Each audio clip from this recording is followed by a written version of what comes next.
சின்னஞ்சிறு பெண் போலே சித்தாடை இடை உடுத்தி சின்னஞ்சிறு பெண் போலே சித்தாடை இடை உடுத்தி சிவகங்கை குளத்தருகே ஸ்ரீ துர்க்கை சிரித்திருப்பாள்.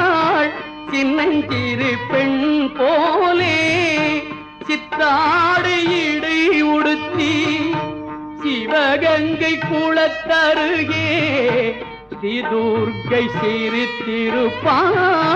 சின்னஞ்சிறு பெண் போலே